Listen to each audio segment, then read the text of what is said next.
នេះគឺរបៀបភ្ជាប់កាមេរ៉ារបស់យើងជាមួយ Wi-Fi ហើយនឹងយើងដាក់ភ្ជាប់ជាមួយនឹងទូរស័ព្ទសម្រាប់មើលក្នុងទូរស័ព្ទណា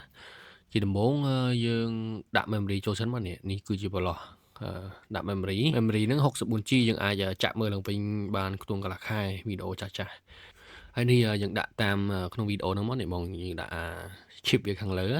ហើយយើងស្គាត់វាបន្តិចទៅវា load ចូលហ្មងអាហ្នឹងវាដូចមាន reserve វាអញ្ចឹងយើងអត់ពិបាកស្គាត់ខ្លាំងទេស្គាត់ខ្លាំងអាចបាក់វិញបងយើងស្គាត់បន្តិចបានហើយនេះមកតមកយើងដោតដោយភ្លើងដែលមានក្នុងប្រអប់នឹងស្រាប់បាទយើងដោតមកឲ្យវា reset វាវិលជុំ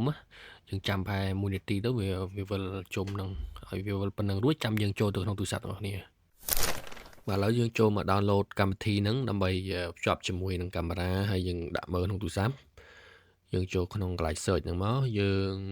វាពាក្យ OKC app ហ្នឹងឈ្មោះ app OKC មកតមកនេះគឺ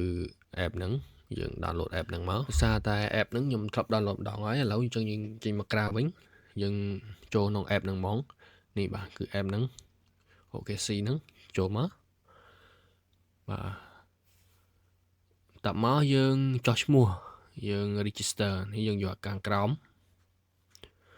បាទតមកទៀតយើងកន្លែងនេះយើងវាយ email របស់យើង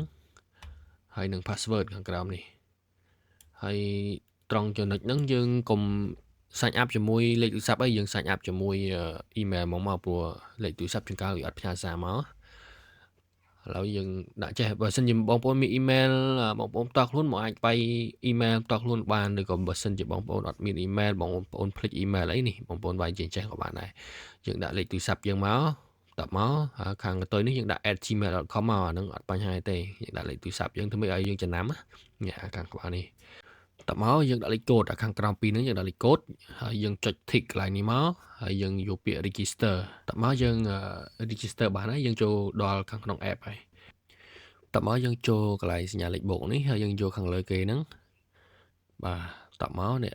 មុននឹងបងប្អូនចាប់បងប្អូនកុំភ្លេចបើក Bluetooth ហើយនឹង Wi-Fi យើងកណ្ដេញឲ្យមកកណ្ដេញ Wi-Fi ហើយបើក Bluetooth បាទតមកនេះខាងក្រោមនេះឃើញឈ្មោះកាមេរ៉ាយើងបាទយើងចុចហ្នឹងមក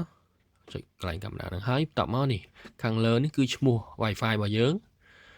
តមកខាងក្រោមនេះយើងដាក់លេខកូដ Wi-Fi របស់យើងវាយលេខកូដចូលទៅហ្នឹងមកតមកយើងចុចកន្លែងពាក្យនេះ next step ហ្នឹងមក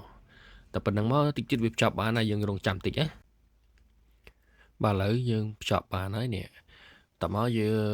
កន្លែងត្រង់ចំណុចនេះឲ្យយើងដាក់ឈ្មោះកាមេរ៉ារបស់យើងចង់ដាក់អីក៏បានដែរយើងដាក់ចំណាំមុនយើងទៅហើយខ្ញុំដាក់ cam 001តមក time zone យើងដាក់នេះរើសកន្លែងនេះភ្នំពេញចឹងមកអានេះវា select ឲ្យ auto យើងមិនបាក់រើសទៀតទេតមកកន្លែងនេះយើងចុច next step នេះមកបាទចុចខាងក្រោមគេហ្នឹង next step តមកនេះបានហើយនេះកាមេរ៉ាយើងអាចចូលមើលបានហើយយើងចុចលើវីដេអូហ្នឹងយើងអាចមើលកាមេរ៉ាបាននេះបាទយើងអាចរេឆ្វេងស្ដាំនេះប៊ូតុងរេឆ្វេងស្ដាំឡើងលើចុះក្រោមអីណា